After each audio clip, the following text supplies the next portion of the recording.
What's up, Fearless fam? Welcome to Fearless Faith Podcast.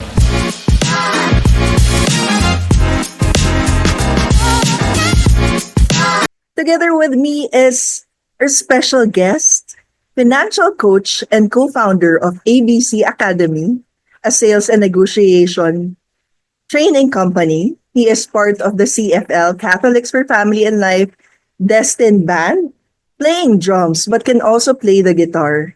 He is also one of the core leaders of CFL Cavite. We have here Coach Jeff. Hello, everyone. How are you, Coach Jeff?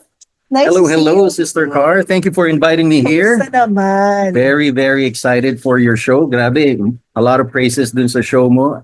Grabe, ang ganda ng podcast. Thank you for I hope you can watching. continue this as many episodes And you as mas guest, and maganda. who knows, baka maging co-host Uy. kita in the future.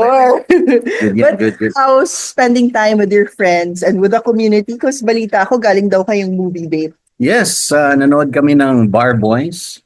It's a very, very nice movie. A Right. lot of life lessons. If you guys have not watched it yet, panoorin nyo po. Sobrang ganda. Marami kayong matututunan. Kahit na hindi kayo nagbabar or hindi kayo Very aspired relatable. Very relatable. Maganda siya. And shout out to the executive producer, Oh, yes. Tito Chito Brother Libal. Chito. Fantastic movie. Grabe. Sobrang ganda. So, panoorin nyo po siya. So, Coach Jeff, magpa-flashback lang tayo ng konti. I Yep. wanna know more about you. Since first time din kitang baka one-on-one, like, how's your childhood? Well, my childhood, maganda naman. Pero I spent my childhood sa different places kasi. First part ng childhood ko nasa Cavite. Kasi doon ako iba talaga pinanganak. ang ano, Cavite. Navy kasi yung tatay ko. Mhm. So pinanganak ako sa Sangli Point, sa Naval Base. So I spent a few years there, then moved to Bohol.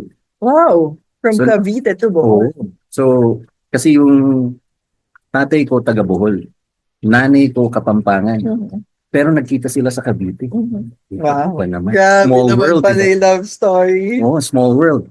And then I spent a few years din sa Bohol. Nag-kinder ako doon until grade 3. Mhm. Then after nun, punta naman kami ng Makati na sa Manila. Balik kami sa Manila. Mhm. Tapos sa Fort Bonifacio kami. Tapos doon na. Doon ko na-meet yung mga childhood friends ko talaga. Doon sa Fort Bonifacio. Doon ko na-experience yung mga, siguro hindi na na-experience ng mga kids of today. Yung agawan base, Yes. piko, Street diba? games. Yeah, sobrang saya ng childhood. Yung tipong magsasabi yung mga parents mo na kailangan mo muna mag-siesta, matulog. Yes. Kung hindi ka pwede lumabas. That's Tapos right. pipilitin mong mag-fake sleep.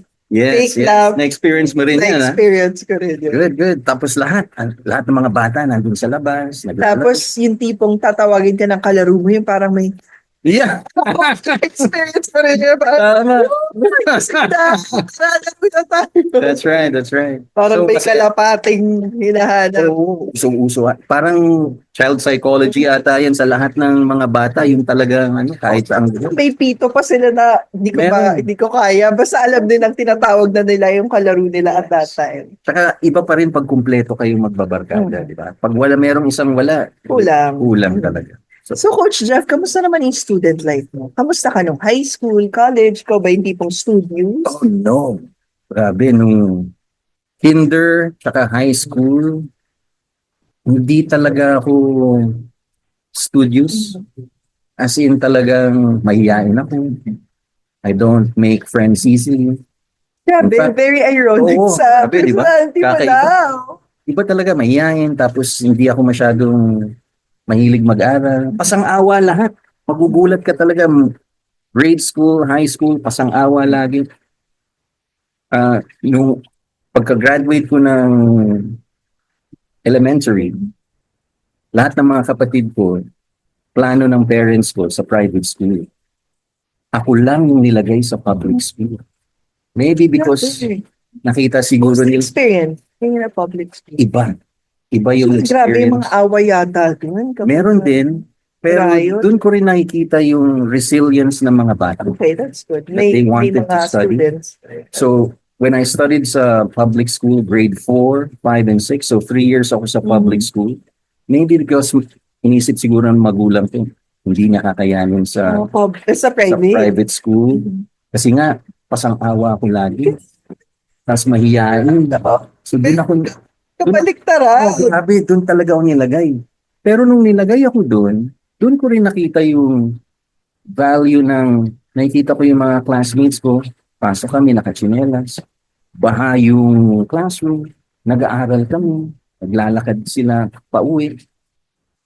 Doon ko nakita na even if yung situation nila ay mahirap, even if they're experiencing hard challenges every day, nakangiti sila lagi, masaya sila. Very Filipino. Yes. No? Mga Pilipino, ganun eh. Oo. Sa mga baha or Oo. everything. Tsaka we're going mas nag-enjoy pa ako sa public school talaga. compared Mas nung nasa mahusay private school ang ako sa Bohol. experience.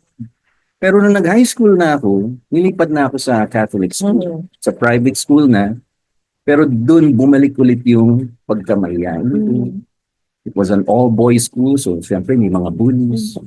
So tahimik lang talaga ako. Talagang pasang-awa ulit. Nagkaroon lang ako ng breakthrough nung nasa college na. Doon na nagbago lahat. Kasi doon na gumanda yung grades. Doon na ako nagpakilala sa mga, nag-step out na ako sa comfort zone ko. So doon nag-start na mas naging friendlier ako. Parang So ganun. ever since ba you have faith in God na? Or who is your influence? Kaya ka naging closer to God? Well, I would say na passive Catholic ako. Ever since, pero nag-ano ako serve sa church during my high school Catholic years. ka. Catholic school. Nag-altar boy pa ako. Pero I was just a passive Catholic. I was just getting along, going Yung along parents mo with ba my naging friends. influence or sinabihan ka to join? Or... Wala talaga, yung friends. Okay. The friends joined. So nag-altar boy din ako as a Good child. influence yung mga friends mo, Yeah, naging good influence din. Pero yung faith ko sa Lord during my childhood years, parang naging chore.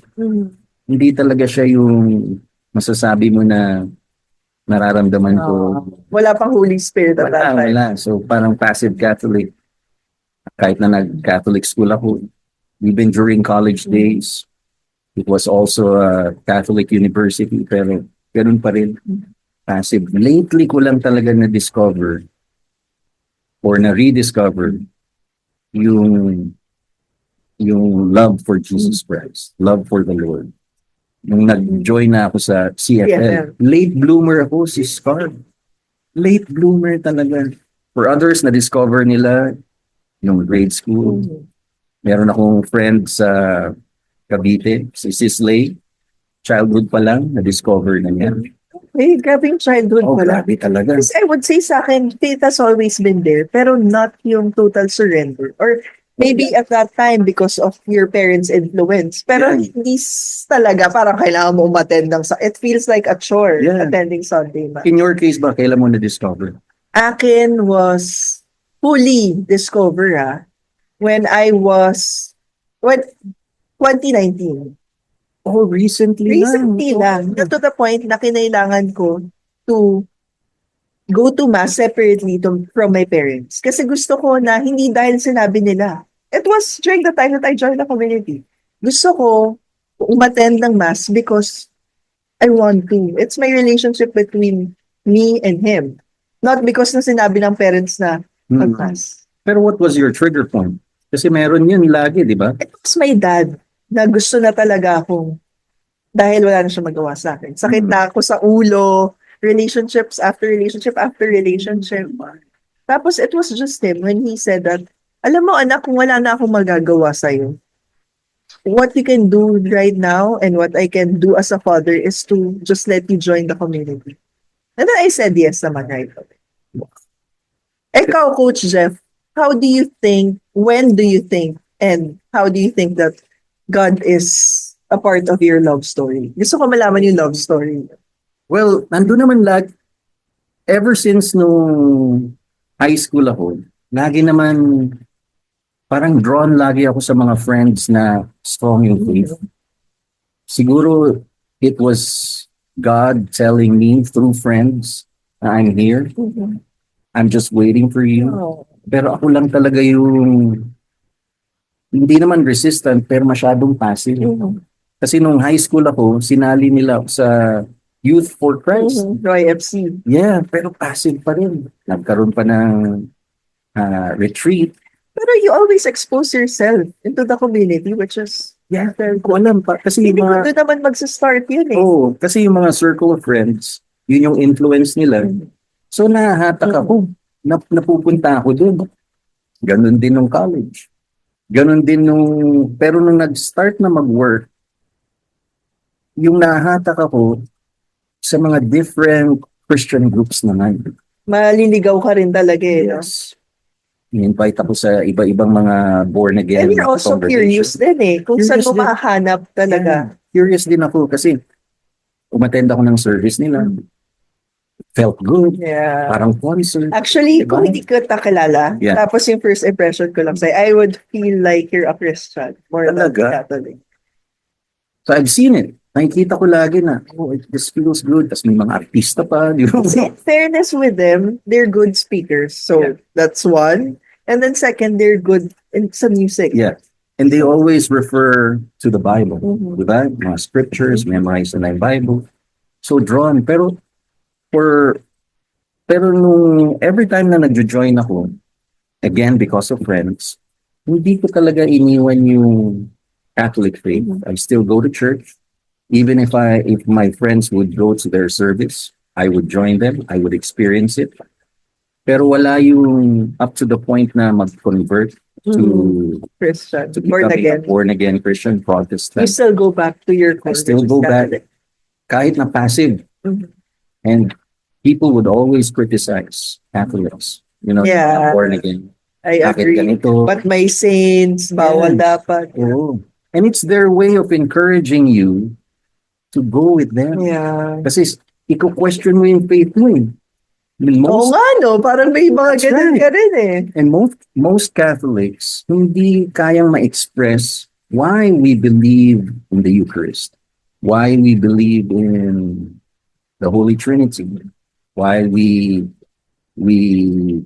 venerate Mary, why we love Mary, the saints, bakit tayo may mga rebulto, diba? And it's their way of encouraging you to join them kasi magto-throw sila ng mga small questions. I-questionin mo na. Yeah, and if your faith is shaky, convert ka talaga eh. And you feel like they're more relatable eh. Than Yeah. Catholic. That's right. Tapos, pag side by side mo yung Holy Mass natin, celebrating the Eucharist, tapos yung service nila, Sunday service nila, iba yung kanila. Kasi parang umattend ng seminar, evasion, di ba? Music, it makes you feel good. Then if you go back to the church, doon naman yung pag passive Catholic ka, naantok ka, di ba? You get bored. 1 hour, ito na naman, parang Oh. routine lang siya. Routine, parang it's a requirement, it's your obligation. Christian and born again is more like entertainment. That's right. Right? Tapos yung mga born again, they would give you scriptures. Tapos laging tinatanong, when was the last time you opened your Bible? Bible. Tapos tayo naman, And in fairness to them, memorize talaga nila memorize by nila. heart. Yes. Lately ko lang nalaman, nung adults na tayo, that the reason why although it's not an excuse, but the reason why most Catholics hindi nagbabasa ng Bible on their own at sa early years nila. Kasi the Bible is being read to us during celebration sa Mass. Binabasa. If you look at the early church tradition, yung mga apostles, mga early church fathers, nobody's reading scriptures as well. Kinukwento. And people will listen. People would listen during that time. Kaya na-pass down sa mga Catholics until now, na kinukwento sa atin yung scripture. Kaya pag tinignan mo, most Catholics, guilty dyan, hindi nagbabasa ng Bible on Medyo their guilty rin ako. own. Diba?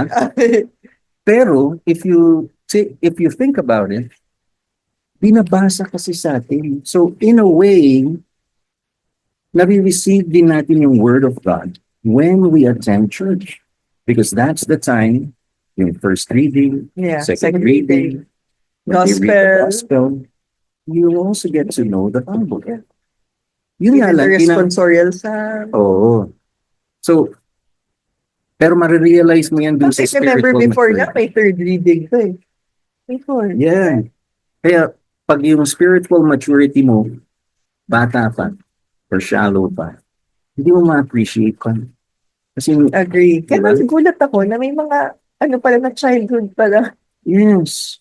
na ano na nila yung Holy Spirit. Oh my gosh! In fact, mas maganda yung generation ngayon because of the internet. Mas marami ngayon bumabalik sa Catholicism. Because nakikita na ngayon, Beauty of Catholic, no?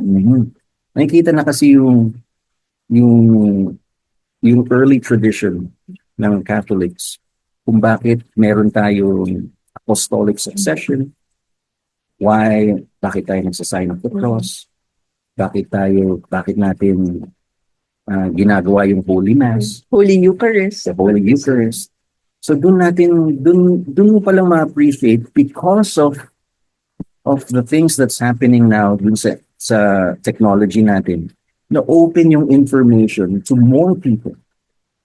In fact, pag tinignan mo yung mga born-again friends natin, mga Protestant friends natin, when they do their research, marami ng stories na nagko-convert back to Catholicism.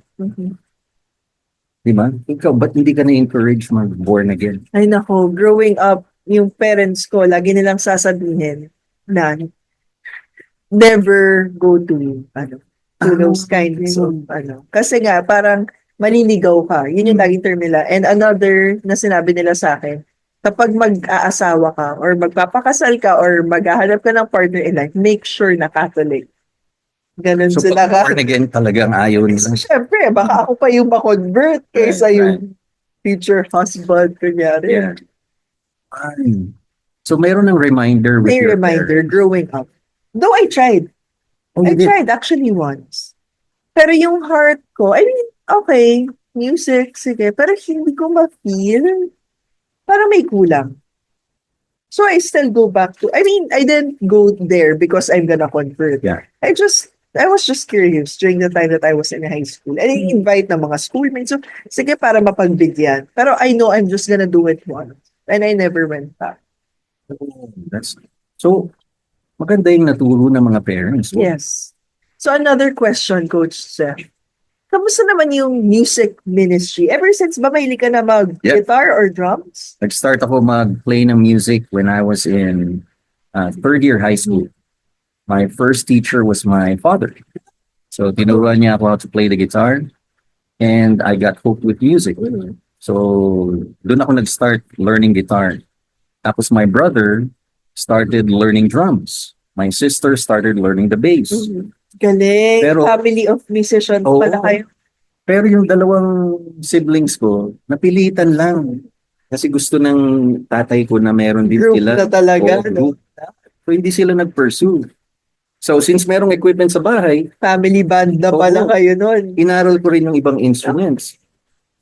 So, nung college na ako, kung anong kulang na instrument sa band, yun yung tutugtugin ko. Pwede ako mag-bass, pwede ako mag-guitar, pwede ako mag-drums. And tuloy-tuloy na. In fact, nung pagka-graduate ko ng college, akala ko magiging musician ako for life. Wow, yun pala ang career. Oo, akala ko magiging Music career. career. So, tumutugtog kami, tapos pumupunta kami sa iba't ibang mga bar. Pero doon ko na-realize na parang walang growth. Really, Siguro dahil hobby, mas more on pop. Oo. Or side gig. parang side gig. But for my Not bandmates, full-time, no?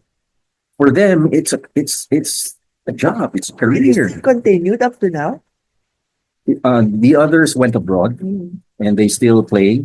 Pero nung time na together kami, they wanted to make it a career. Pero ko parang hindi ko naramdaman na Maging full-time or ito maging yung full-time main na, career. ito na. So doon ako nag-venture to other things. Hanggang sa nung nagkaroon ako ng work, hindi ko na sila nasamahan. Pero ganun talaga eh. Sometimes, kala mo yun ang gusto mo. Pero once you get to experience it, iba yung nagiging direction din. Then which part of your life did you meet your wife? Oh, I love dun sa, story. yeah, dun sa first life insurance company, Mhm. my first job.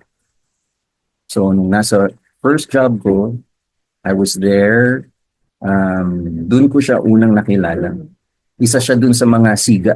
Oh. Kasi matagal, ano na sila, yung mga seniors namin. I was a rookie. And Marie was one of the, Grace. yung mga parang mga, Grace. ha? Oh, Marie. yeah. Siya yung mga, one of the, one of the parang mga bullies. Really? Joke lang. Ayan. Joke lang. Patay. Ibig sabihin, if you are, kung mahina ang loob mo, hindi ka tatagal. Okay. Ganun sila. Strong personalities, tough, strong personalities, talagang mga lakas. Pag nagkwentuhan, malakas ang boses, malakas tumawa, mga ganun. I was one of the people, syempre rookie, di ba? So tahimik ka muna. So, tahimik muna. Naikiramdam muna. Kiramdam. Tapos, Crush ba na siya nun? oo. Oh, yung una ko siyang nakita, sabi ko, naku. Lakas ng dating na to. Oo. So, nung, Tapos minsan pag masungit pa na more na parang mas challenge ka. oh, syempre, during that time, syempre, yung iba, umiinom, yung iba, nag-iossi. Hindi naman ako nag-iossi. During that time, Marie, mga barkada niya, nag-iossi sila. So, first time kami sa dinner Including her. table. Ha? Including her, nag-iossi. Yeah, including her. So, during that time, so, nag-light siya ng yossi.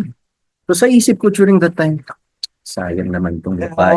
Naging So, yossi. ikaw, parang naano ka sa mga... Oo, sabi ko, sayang. Sabi ko, Pero mukhang kayang baguhin. Yeah! Di ba? Masarap baguhin. Oo, pero that was the time na nakilala ko siya.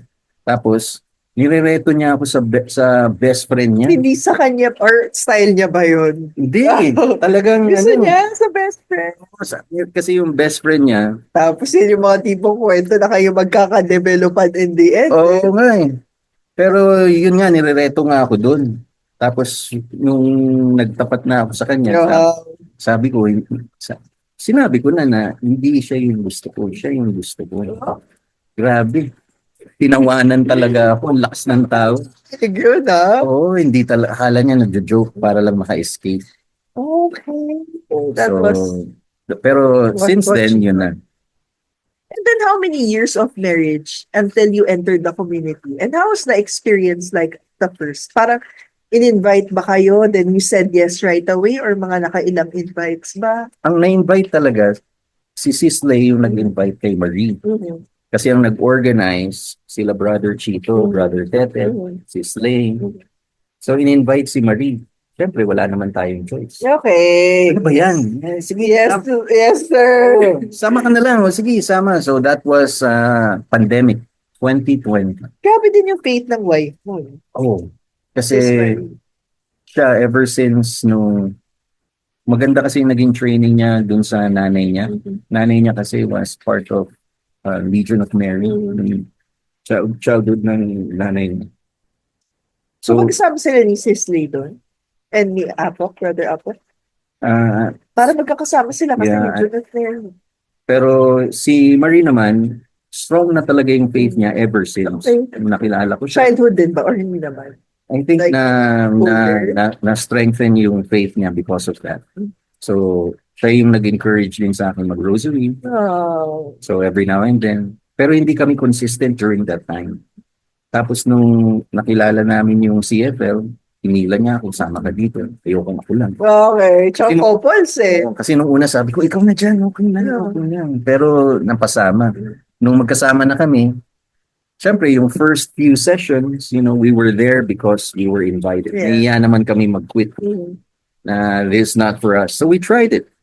Pero after a few months, tapos nagano pa kami yung session with, tinurn over na kami kay Brother Tete after ni Brother Chito. After a few months, naramdaman namin na lumalakas yung faith namin with the Lord. That's why we stayed until now, ilang years na? 5 years. 5 years. Was there a time na na-test yung marriage nyo? Then how did the community help you? When it comes to our marriage, pag hindi naman nag-aaway, pinaaway. Baka mapanood. Tapos ba't Baka- hindi ka nag-aaway eh? So, pag meron kami Ikaw ang inaaway. baka mapanood. Pag merong mga tampuhan, puro mga maliliit lang na mga Pag may tampuan or pag nagtatampo. Yan. Pag ganun ang nangyayari, pag hindi kasi syempre pwedeng sumabay. Pag galit yung isa, Bigay mo na sa kanya yan. hindi ka pwedeng sumabay kasi pag sumabay, wala. Wife is always right. That's Yun nga right. sabi. So, di ba? So yun ang nangyari pero mas naging kalmado na kaming dalawa, mas naging understanding. Gawin na lang natin dalawa para hindi naman siya Yes. lagi. Saka baka mapanood. Baka mapanood, mayari tayo. Pero kasi nare-remind kami doon sa mga nakikita namin with other CFL couples. Nakaka-inspire. Ba talaga? Kayo, I mean. Kasi before, hindi center si Jesus Christ. Yung marriage namin before. It's siya na yung center of your marriage. Ngayon, naging center na. Kasi Saka yung tipong pag may mga tampuhan kayo, parang if you pray about it muna rather than talking and mas mag-iinit kayo. mas naging kalmado. Kasi before, hindi talaga. I mean, iba talaga. But in terms of a real test of our marriage, hindi pa siguro dumarating. So, but kasi puro petty, puro maliliit lang na biglang, syempre para sa kanya malaki. Para sa akin, Wala lang. maliit. Pero biglang Nag-escalate eh. No, ito lang yung pinag-awayan, biglang. Oo. Ayan na, ang dami ng pinag-aawayan, pinaglalaban. Connected na lahat yan. Oo, Hanggang sa... biglang lahat yan. Pati yung future, pati lahat. But I think that ganun talaga di ba? Pero doon namin naintindihan yung isa't isa. Doon ko naintindihan siya lalo, doon niya ako naintindihan lalo. So, but the community was able to help us na gawing sentro talaga si Lord. Tapos ituro sa mga kids. Kasi for the longest time, hindi namin masyadong na-instill. Just like yung kinalakihan natin, ini-instill talaga sa atin ng parents natin. Kami, hindi masyado. Lately lang, na inuunti-unti namin bigyan ng mga lessons yung kids namin about the Lord, about the faith. How are you as a father? Well, as a father, siguro hindi kasi ako strict. Okay, kasi baka disciplinarian na si wife. Diba Kasi usually, kailangan balance or equal. Kasi yun na siya. Ako naman, it's more on Cool dad. parang one of them. Ibarkada. Oo, pero lapitan or mag-open. lately ko lang na-realize na hindi pala dapat. Of course. Dapat may boundaries pa rin. I think- You're still a parent. Yeah, I think it's best na maging one of them ka or friends ka with them. Pag malaki na sila, they're already adults, and that's the time you're already friends with them. Pero during their formative years, early years, dapat alam talaga nila na To respect to, diba? Yeah. Respect.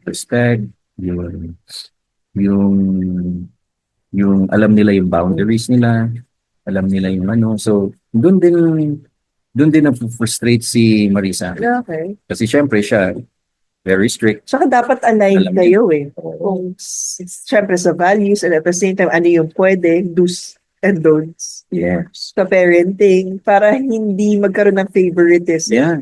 Diba? So, when it comes to being a parent, late bloomer din ako. We got married, I think I was 25, 24, 25. ganun. So, medyo maaga. Sa generation natin now, compared to our lolos and lolas, mga 16 years Grabe. old pa lang. Oo. Pero yung maturity ko as a parent, matagal nag-mature kasi I think sa guys, I think mas more on late talaga. Compared to girls na kapag nabuntis ka, oh my gosh, biglang automatic Yes. na biglang nandun na yung motherly, you want your kids to be safe, you want them tama yung values, di ba? Nandun yung pagiging strict. So, kaya yung sa akin, matagal bago ako naging okay na father kasi for the longest time when my kids were growing up, para lang akong one of them Mhm. na masyado ako naging friendly. Cool. Or Masyadong naging masyad- cool, Dad. Oo, na hindi dapat. So, kung meron kayong mga, for your viewers out there, young couples, and you have young kids, very important sa formative years nila, kailangan talaga ma-instill yung honoring the father and the mother. And baka, Coach Jeff, you'd also like to invite them to join our CFL community and our upcoming 10th conference. Oh, this yes. January. So this January 4 24, and 25. 25. So January 24, 25, we'd like to invite you guys to attend our 10th anniversary.